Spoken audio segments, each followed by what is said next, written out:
Guys இப்போ நம்ம challenge video எடுக்க எங்கே வந்திருக்கோம்னு பார்த்தீங்கன்னா நம்ம சைதாப்பேட் தான் வந்திருக்கோம். ப்ரோ ஒருத்தர் இருக்காரு, அவர்கிட்ட சேலஞ்ச் கொடுக்கலாம் வாங்க. ப்ரோ யாருக்காக வெயிட் பண்ணுறீங்க? ஃப்ரெண்டுக்காக ப்ரோ. அவர் ஒரு 10 நிமிஷம் கழிச்சு வர சொல்கிறீங்களா? இல்லை இப்போ தான் கால் பண்ணேன், 10 மினிட்ஸ் ஆகும்னா வர ஒரு 1 hour ஆகுது. நீங்கள் சொல்லுங்கள் ப்ரோ. ஒரு சேலஞ்ச் இருக்குது, பண்ணுறீங்களா? பண்ணுறேன், ஆனால் அதனால் எனக்கு என்ன பெனிஃபிட்டு? இந்த சூடான டீயை ஒரே கல்ப்பில் அடிச்சிங்கன்னா 500 ஸ்பாட் கேஷ். பண்ணுறேன் ப்ரோ. கைஸ் ப்ரோ பார்த்தீங்கன்னா சூப்பராக குடிச்சிட்டாரு. ப்ரோ 500 இவ்வளோ சீக்கிரம் ஓடிட்டான். 500 ரூபாய்க்கு ஆசைப்பட்டு 50,000 ரூபா பொருள் கொடுத்துட்டேன் ஃபார்முக்கு. சரியான மொரட்ட கூடியா இருக்கும் போல. இது தனியாக பிடிச்சது வண்டி சார் எங்கே வச்சு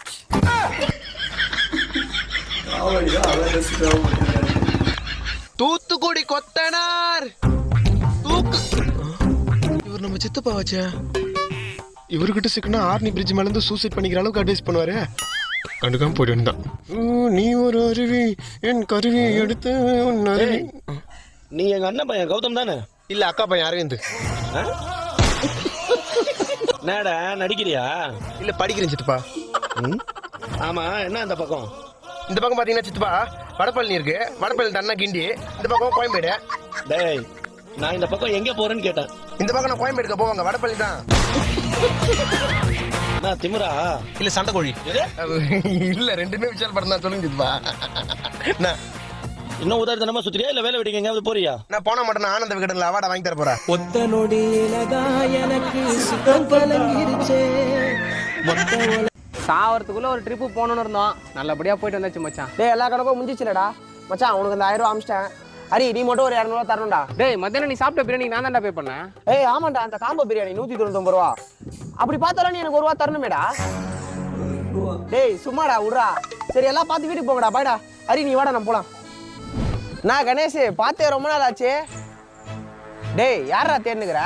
இல்ல மச்சான், இந்த ராகுல் பையன் 500 ரூபா கடன் வாங்கிட்டு ரொம்ப கதையை குத்துட்டு இருக்கான்டா. அவன் கிட்ட இருந்து திரும்ப வாங்குறதே ஒரே டாஸ்கா இருக்குடா. அவன் இங்கதான் இருக்கான்னு இன்ஃபர்மேஷன் வந்தது, அதான் மச்சான் தேடிட்டு இருக்கேன். கடன்லாம் வாங்கிட்டு எப்படிதான் நிம்மதியா நடமாடுறானுங்களோ. நான்லாம் 1 ரூபா ஒருத்தருக்கு திரும்ப தராம விட்டா கூட நைட்லாம் தூக்கம் வராதுடா. ஆனா இந்த காலத்துல 1 ரூபா கூட திரும்பி தராம மானம் கெட்டு போயிருக்கிறானுங்க. நான் மச்சான். ஆமாடா. சரி மச்சான், நீ பாருண்ணா, நாங்க வரோம். வாடா மச்சான், நான் உனக்கு 1 ரூபா தரணும் தான். இப்போ என்கிட்ட 1 ரூபா இல்ல. இருந்திருந்தா சத்தியமா உன்கிட்ட குத்துப்பேன்டா. இப்போ இதெல்லாம் ஏன்டா என்கிட்ட சொல்ற? சொல்றேன் மச்சான், காலில இருந்து பல்லு வளர்க்காம சிகரெட் அடிச்சதால ரெண்டுமே சேர்ந்து ஒரு மாதிரி பேட் ஸ்மெல் அடிக்குதுடா. ஒரு சென்டர் வெஷ் போட்டா கரெக்டா இருக்கும். ஆனா என்கிட்ட சில்லற இல்ல. நீ அந்த 1 ரூபாயை கொடுத்திருந்தா கரெக்டா இருக்கும். டேய், நான் சொல்றது உனக்கு புரியலடா. என்கிட்ட 1 ரூபா இல்லடா. 1 ரூபா இல்ல. மச்சான் டென்ஷன் ஆகாதடா. தெரியாம சொல்லிட்டேன்டா, சாரிடா. ஐயா, வாய் பேச முடியாது, பிச்சை போடுங்க ஐயா. நான் என்கிட்ட சில்லற இல்லண்ணே. இவனுக்கு கொடுக்க வேண்டிய 1 ரூபாயை கொடுத்திருந்தா உங்களுக்காக தந்திருப்பேன். ஏப்பா, கொடுக்க வேண்டிய காசெல்லாம் ஒழுங்கா கொடுக்கறது இல்லையாப்பா? யாரு பிச்சைக்காரனே தெரியலடா.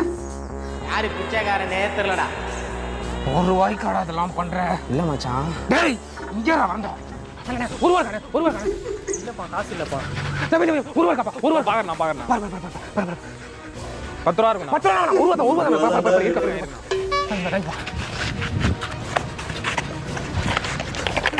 வாங்கிடுறா. என்னடா 1 ரூபா? 1 ரூபா உனக்குள்ள தான்டா இருக்கு. 1 ரூபா உனக்கு குத்துட்டேன். வாழ்நாள நீ மறக்க கூடாது. ஏ ஹாய் நந்தா. ஹாய். 2 பேரும் எப்படி இருக்கீங்க? நாங்க என்ன ஏதோ வாழ்ந்துகிட்டு இருக்கோம். ஏதோ புள்ளத்துல வாழ்ந்துட்டு இருக்கோம். நாங்க தலைக்கு மேல கடனை வச்சுக்கிட்டு எந்த சிக்னலை பிச்சை எடுக்கணும்னு யோசிச்சுட்டு இருக்கோம். ஒரே கஷ்டம். எங்களுக்கு என்னங்க, நாங்க என்னங்க எப்ப பாரு சளி, வயிற்று வலி, வாந்தினே வாழ்க்கை ஓடிட்டு இருக்கு. சும்மா இரு பூஜா. ஏன் அப்படி சொல்ற? எங்களுக்கு என்னங்க, நாங்க சூப்பரா இருக்கோம், ஜாலியா இருக்கோம்.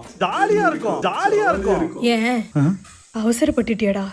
ஏங்க ஒரு வாட்டி கொஞ்சம் திரும்ப, நான் முழுசா பாத்துக்கிறேன் கடைசியா. வாய மூட்டு இருறான்னு சொன்னேன்ல. டேய், எது எப்போ எங்கேது எப்படி ஆப்படிக்குன்னே சொல்ல முடியறது இல்ல. நல்லா இருக்குன்னு 4 பேர்கிட்ட சொன்னா உடனே நாரா கிழிஞ்சு நாராசமா நாசமா போயிடும். சார், வாங்க உட்காருங்க. சொல்லுங்க. சார், ஃப்ரெண்டு நேற்று நைட்டு கார் ஓட்டி போகும்போது ஒரு பெரிய இடிச்சிட்டார் சார். ஓகே. பெரிய கேஸ் ஏதாச்சும் ஆனாலும் நீங்கள் தான் சார் எப்படியாச்சும் காப்பாற்றணும். சரி, ஓகே சார். எது இருந்தாலும் கொஞ்சம் லீகலாக பண்ணுங்கள் சார். பண்ணிடலாம். சரிங்க சார். உங்கள் நேம்? கண்ணன். ஆக்சிடென்ட் எந்த ஏரியாவில் பண்ணீங்க? சார் கிண்டி சார். நீங்கள் அவர் இடிக்கும் போது உங்களுக்கு முன்னாடி ஏதாச்சும் வண்டி போயிட்டு இருந்ததா? எந்த வண்டியும் போல, எல்லா வண்டியும் வந்து தான் இருந்தது. எல்லா வண்டியும் ஆப்போசிட்டில் வந்துதா? ஆமாம். ராங் ரூட்டில் போயிருக்கீங்க சார். எது இருந்தாலும் கொஞ்சம் லீகலாக பண்ணுங்க சார். பண்ணிடலாம். ட்ரைவ் பண்ணும்போது ட்ரிங்க்ஸ் ஏதாச்சும்? சார் சார் அந்த பழக்கம்லாம் எதுவும் இல்லை சார். இல்லை உங்களே இல்லை, அவரை கேட்டேன். அவர் லைட்டாக சாப்பிட்டாரு சார். சார் எது இருந்தாலும் கொஞ்சம் லீகலாக பண்ணுங்க சார். பண்ணிடலாம். Okay sir. வண்டி ஓட்டும்போது ஃபோன் ஏதாச்சும் பேசிட்டு இருந்தீங்களா? இல்லை சார், ஃபோனில் எதுவும் பேசல சார். யூடியூப்பில் படையப்பா படம் தான் சார் பார்த்துருக்கோம். ஆமாம் தானே சார். எது இருந்தாலும் கொஞ்சம் லீகலாக பண்ணுங்க சார். பண்ணிடலாம். Thank you sir, thank you sir. சரி, வண்டி புக் கொடுங்க. சார் வண்டி புக்கெலாம் இல்லை சார். வண்டி புக் இல்லையா? வண்டி யாருது? சார் சார் வண்டி அவருது தான் சார். அந்த வண்டி செகண்ட் ஹேண்ட் வண்டி. இஎம்ஐ ஃபுல்லாக கட்டி முடிச்சாதான் வண்டி ஓனர் புக்கு தருவார் சார்.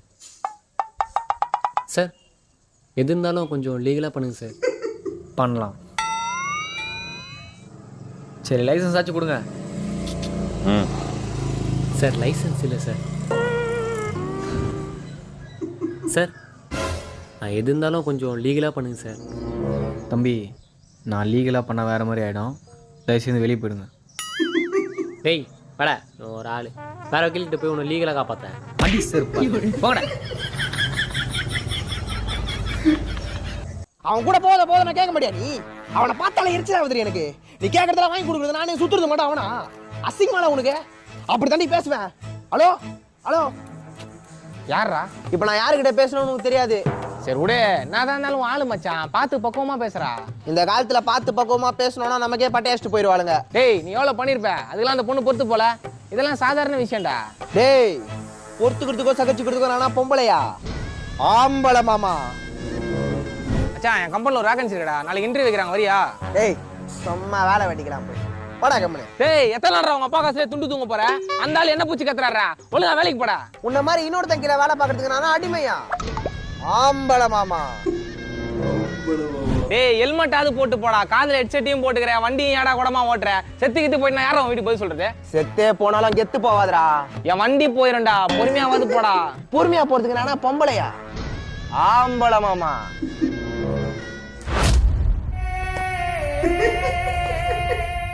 வர லாரிக்கு தெரியுமாடா நீ ஆம்பளையா பொம்பளையானே? படிச்சு படிச்சு சொன்னேன்டா, கேட்க மாட்டேன்டா. இதுக்கப்புறமா இந்த வாய் பேச்செல்லாம் விட்டு ஒழுங்கா இருக்க பாடுறா. ஆம்பளை மாமா. நீங்க